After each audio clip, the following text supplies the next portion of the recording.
36 years of running a school building will teach you something that no management book ever puts cleanly into words. The most dangerous person in any difficult conversation is the one who already knows how it ends. Lisa thought she knew how it ended. She was wrong about that. But she sat down with such confidence that I almost admired it. My name is Josh Cook. I am 68 years old, a retired principal from the Greenville County School District here in Greenville, South Carolina. 36 years in that building, from classroom teacher to assistant principal to the corner office with the window that looked out over the football field.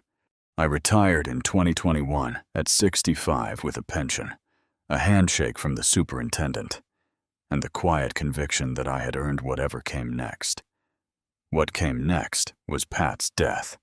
My wife, Patricia Pat, passed in October 2022 after a long illness she handled with the specific grace of a woman who had spent 29 years as a librarian and therefore believed that every difficult thing was more manageable if you simply stayed organized and kept your voice down. We had been married since 1981, 41 years. She was 64 years old. The Greenville County Library on Heritage Green Place flew their flag at half-staff the day of her funeral, which I did not know they were going to do, and which I have never quite been able to think about without needing a moment.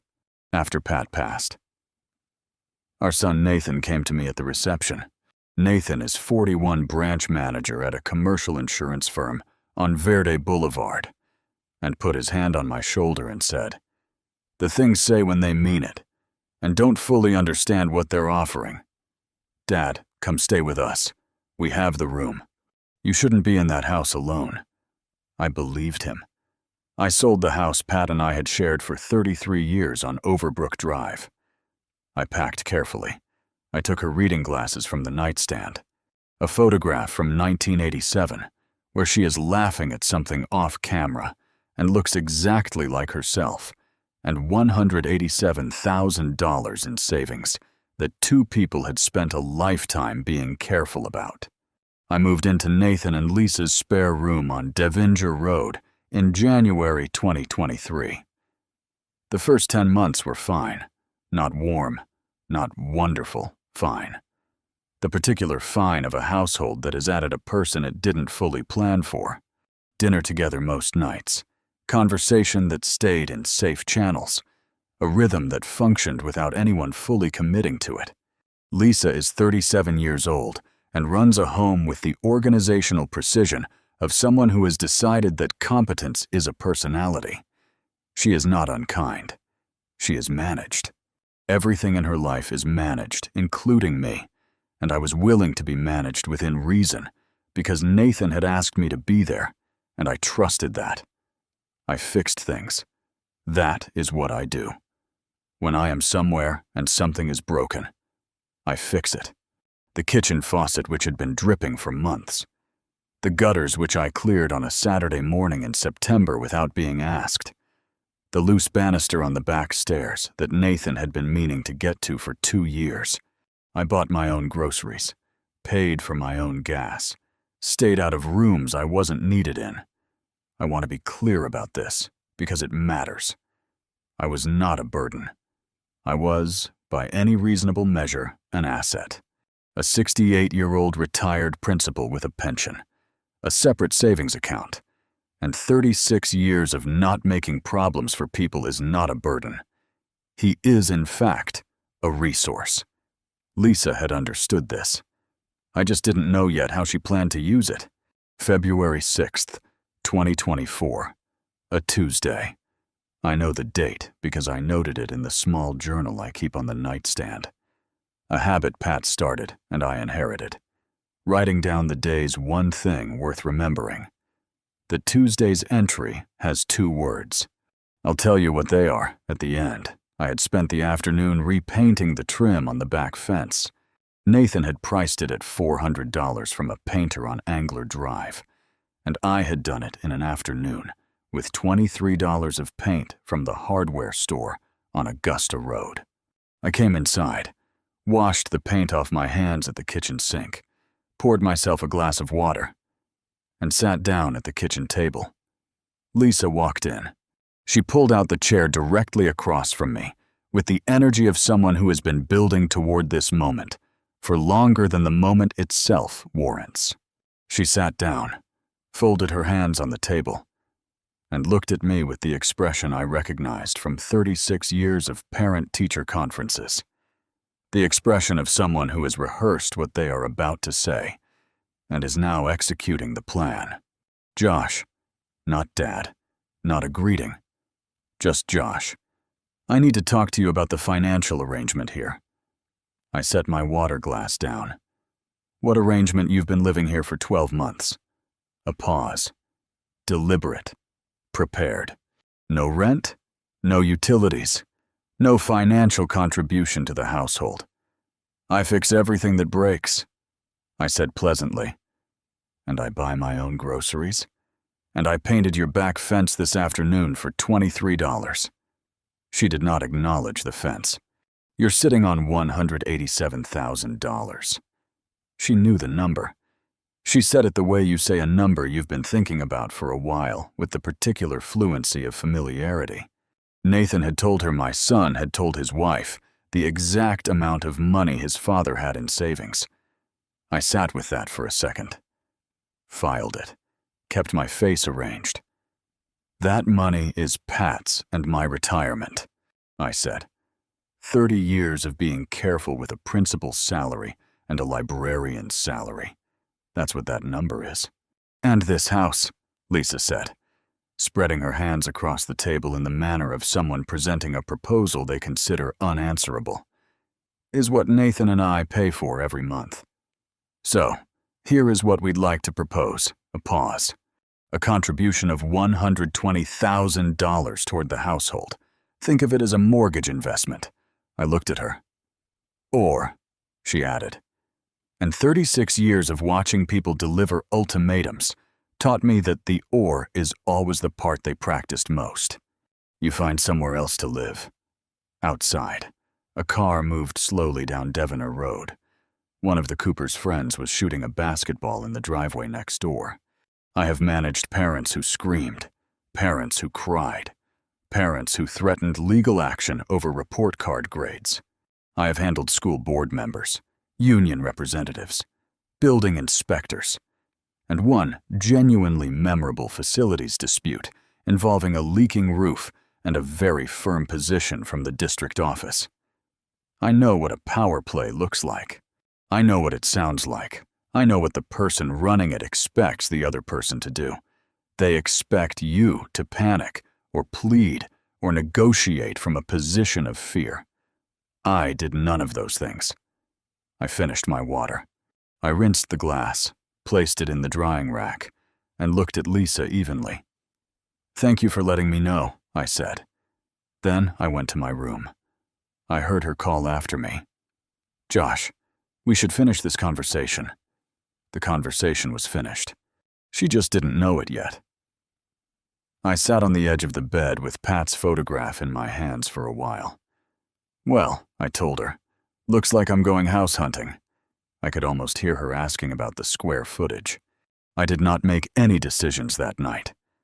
I am 68 years old, and I did not spend 36 years running a school building by making decisions at 9 o'clock in the evening when my blood was still warm from something.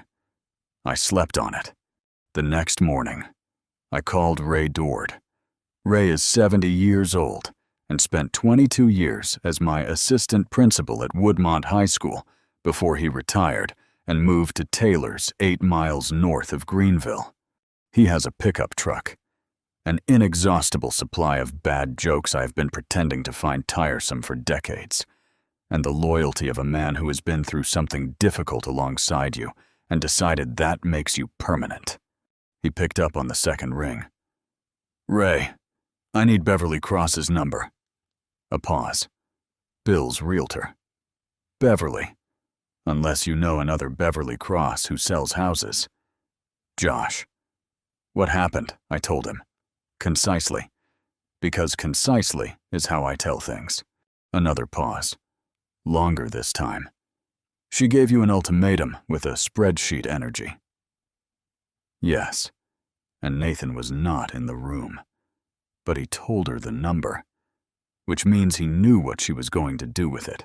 Ray was quiet for a moment in the way that old friends are quiet when they are deciding whether to say the thing they are actually thinking. Then you doing okay? I'm looking for a house, I said. So yes, Beverly Cross had 4 listings in my price range by Thursday morning. Cash purchase, no contingencies, which is the advantage of being a 68-year-old retired principal with $187,000 in a separate account that nobody else has any claim on. I walked through 3 of them that weekend. The first 2 were fine, in the way that things are fine when you are looking for something you haven't named yet. The third one stopped me. A 2-bedroom Craftsman on Crescent Avenue in the North Main neighborhood of Greenville, 8 minutes from Devonure Road. The porch needed repainting. The kitchen faucet was loose, apparently. I am a magnet for those. The backyard had a mature dogwood that was just coming into bud. But that is not why I stopped.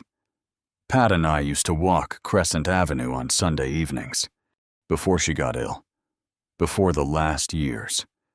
We would drive to North Main and walk the neighborhood in the particular way of 2 people who are not walking anywhere specific, but are walking together with purpose.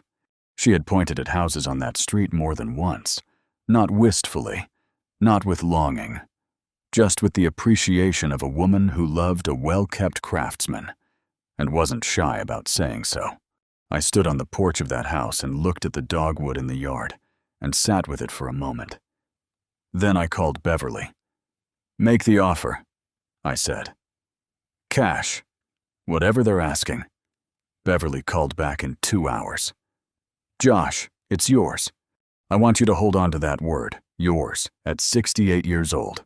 After a year of spare rooms and managed dinners and someone else's mortgage in a Tuesday afternoon ultimatum about money I had spent a lifetime earning. Having something that was genuinely legally completely yours felt like the first full breath I had taken in 12 months. I told Nathan that evening he was in the kitchen when I walked in, and the look on his face when I said the words. "I found a place. I'll be out by the 1st of March. Xiaomon was the look of a man who had known this was coming and had talked himself into believing it wasn't. "Dad, you didn't.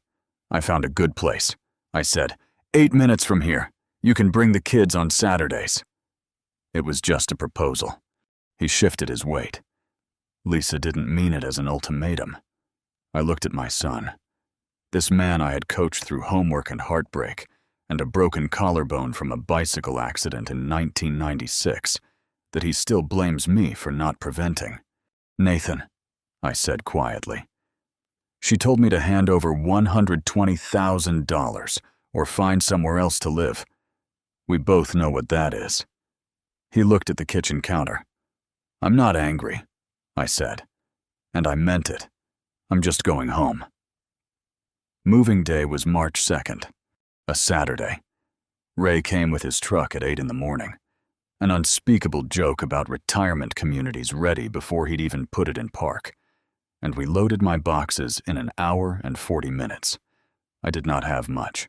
That is one of the clarifying gifts of moving into a spare room. You bring only what matters. And after a year, you know exactly what that is. Pat's photograph, her reading glasses, the small journal on the nightstand, my books, my tools, my clothes, a coffee maker that has outlasted 3 kitchen remodels and shows no intention of stopping. Nathan carried 2 boxes to the truck, then stood in the driveway with his hands in his pockets while Ray and I did the rest. Lisa did not come out of the house. I noted that without judgment. Some people cannot face the result of their own decisions while it is still in motion. That is a human limitation, not a character verdict. Right before I got into Ray's truck, Nathan said, "You didn't have to do this, Dad." I buckled my seatbelt. Neither did she. Ray pulled out of the driveway. I didn't look back. I want to be precise about what I felt in that truck, because this is not a story about triumph. I was 68 years old, and I was leaving the house where my grandchildren had started calling me Grandpa Josh, where Cooper had shown me his Lego collections every Saturday morning, where Ava had taken to leaving drawings outside my bedroom door. I was leaving that, and it cost me something real. But a man who has spent 36 years teaching young people that self-respect is not negotiable cannot go home and negotiate his away. The Crescent Avenue house was everything the listing had promised, and a few things it hadn't, including a loose board on the back steps that I had fixed by Sunday afternoon. Because apparently this is simply who I am now. On the second morning, I found a note in my mailbox, folded once, written in the deliberate cursive. Someone who learned to write before keyboards made handwriting optional. Welcome to Crescent Avenue.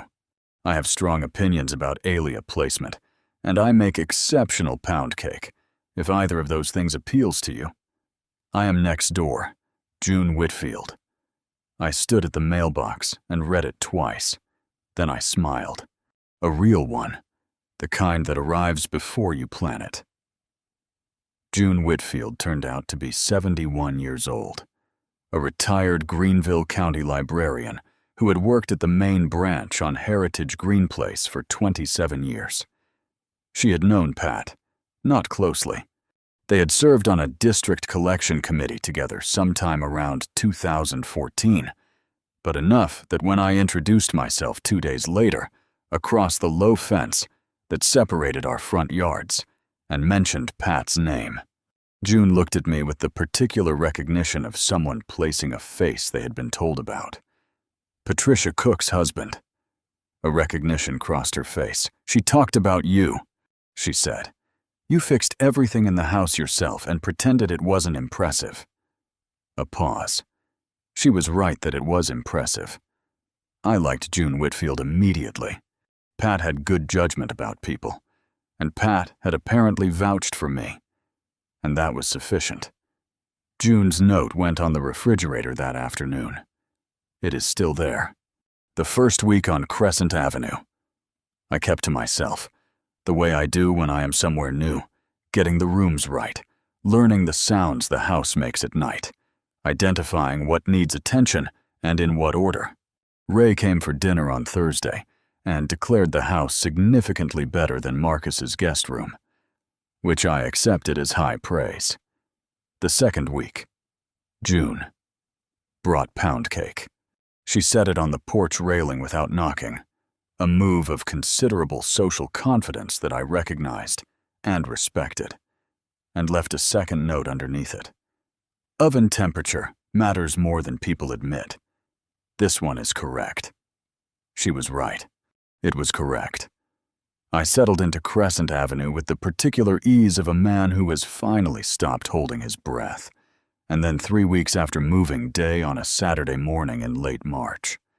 My phone rang. Nathan's voice had none of the careful management of the Devon months. It was stripped down to something younger and less composed. Dad, I need to talk to you. Go ahead. We lost the Harrington account.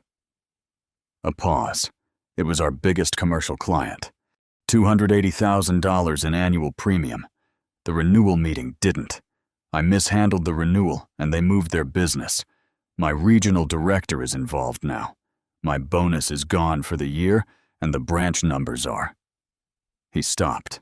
Dad, we're in a difficult position. I sat in the kitchen chair on Crescent Avenue and looked at the morning light on the backyard dogwood. I had known this was possible. Not this account, not this week, but the shape of it. The credit card statements I had glimpsed moving off the counter during my months on Devoner Road. The conversations that stopped when I walked in. Nathan had been managing something he didn't want me to see. This was what he'd been managing. What do you need? Nathan, we need help. Dad, I know what Lisa said was wrong. I know that. And I know you didn't have to leave. And I know what I should have done when she had that conversation with you, and I didn't do it. And his voice caught. I'm asking for help. I hear you. I said we could really use Nathan. I'm going to say something, and I need you to hear it clearly. My voice was the voice I used for 36 years when something important needed to be said without confusion. I love you. I love Cooper and Ava. That has not changed and will not change. What has changed is that I live on Crescent Avenue now in a house that is mine, and my savings are mine, and that is the arrangement going forward. Silence. What I will do, I said, is come over on Sunday, not to write a check, to sit at the table with you and Lisa and help you build a list of the right calls to make, the right sequence of steps for two people who are in a tight spot and need someone to help them think clearly. That I can do. That costs me nothing but time. Another silence. Then, quietly, why would you do that? After what she said, because you're my son, I said, and because holding on to it doesn't help anyone. But Nathan, the help I'm giving you is my time and my experience, not my savings. Those are mine. Are we clear? A long pause. Yeah. Dad, we're clear. Sunday at noon. I'll bring lunch. Sunday was quiet. Nathan opened the door before I knocked. He had been watching for me, which I noted without comment. Lisa was in the kitchen. She turned when I walked in, and the expression on her face was the particular expression of someone who had been practicing an apology and was now deciding whether to give the rehearsed version or the real one. I waited. She chose the real one. Josh.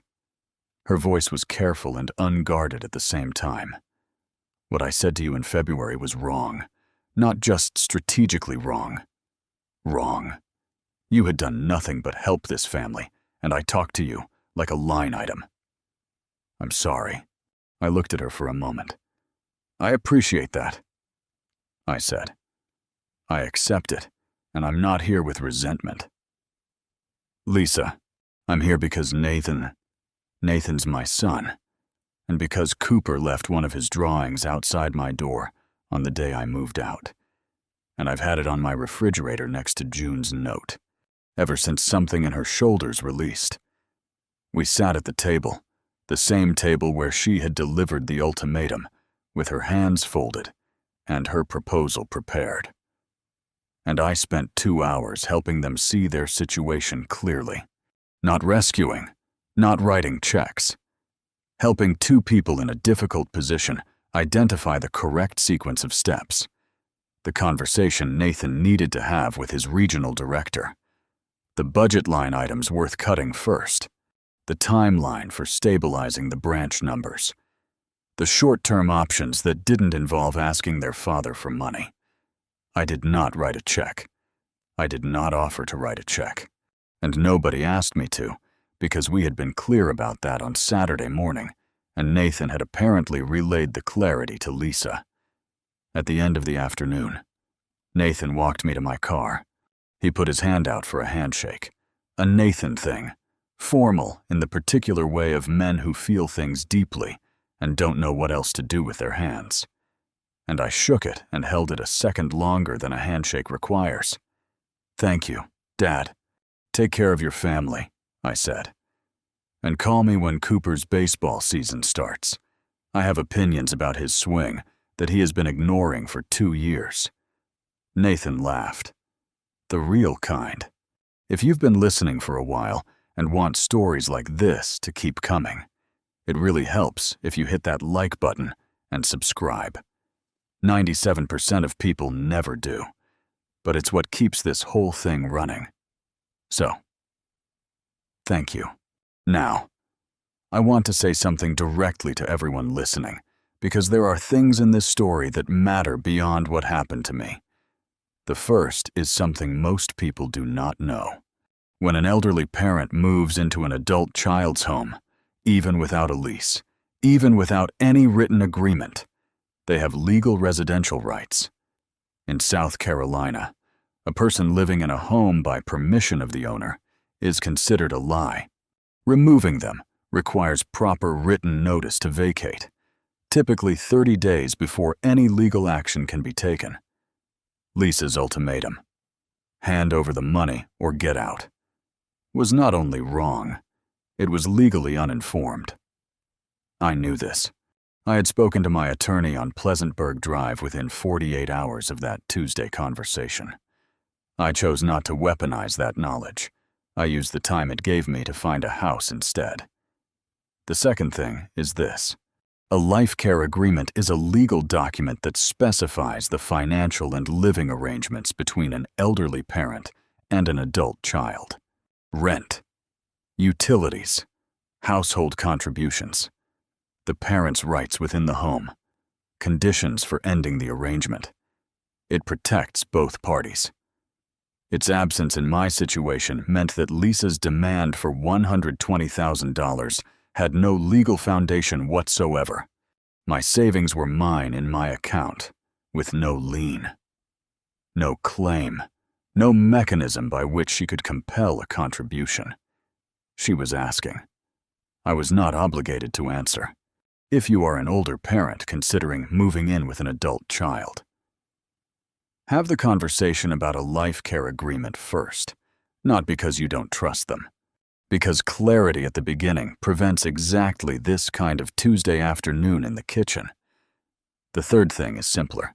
Keep your money in your own name, in your own account, with no joint access given to anyone who has not earned that level of trust over a long period of time.